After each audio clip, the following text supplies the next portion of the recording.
What's going on, everyone? We are back in sort of Convallaria. We're getting to the end of the week. I'm going to give you a quick rundown of things you need to do in the next, say, 12 hours to make sure you get everything you can from your weekly rewards. Before that, I'm going to quickly show you guys the reroll we ended up getting on this account. It took me 3 or 4 days to get the account I wanted, but this is essentially what we got, and I'm happy with it. We got Cole, Magnus, Gloria, and Inanna. We got absolutely insane luck with our summons. We ended up getting 5 legendary characters and 56 summons, which is crazy, by the way. And we've also banked up 50 summons, so we're looking good for the future. So let's talk about things you need to do before the end of the week. The first thing I'm going to go into is the shop. So in the shop, there's a few things you need to purchase. One, we haven't done it just yet, is the weekly purchase of your key. So make sure you buy that. I'm going to buy it now. Okay, done. In the exchange section, you should also check the reputation and insignia columns to see if there's anything here.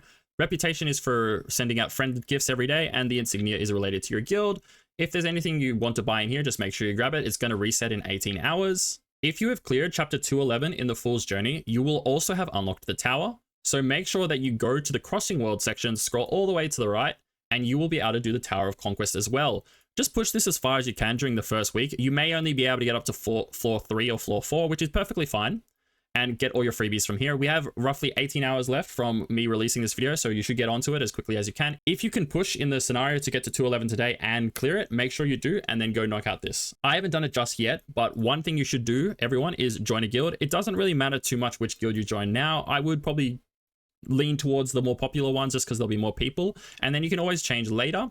I wouldn't create a guild. To create a guild, you need monetary resources, so if you aren't spending on the game, you won't actually be able to create a guild. Just keep that in mind. The other thing you should always be focusing on daily as well, and honestly weekly, is your clash. One thing to always remember is there's a daily quests for your clash as well. If you haven't done that yet, always make sure you're doing that daily.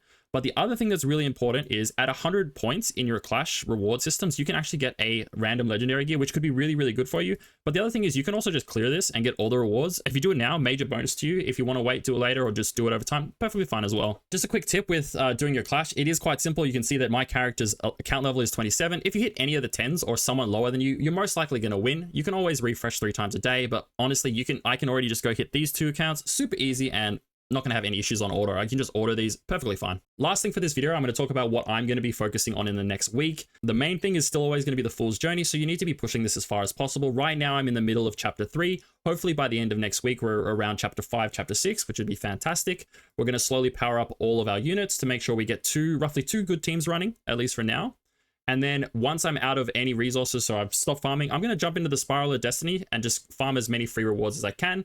There is some good rewards in here, so don't neglect it. I know some of you may have been wondering about this as well, but in the Voyage Memento section, you may be wondering, oh, do I have to upgrade a specific unit for the quest lines? And honestly, it doesn't really matter. We're going to give another shout out to Celia on Journey because I love this image too much. Honestly, I wish I'd made it because then I could be like, it's mine, but it's not. This is going to give you a quick guide on what units you can build. If you have pulled any SSRs, feel free to build them over the units listed here. The only ones you may want to keep an eye out for is the tactical units. The reasons they're on here is because they have specific skill sets or specific things that they do that will help cheese content later on in the game. That's going to be all for this one, guys. If you have any questions, feel free to join the Discord or catch me on my Twitch streams. I'm more than happy to help.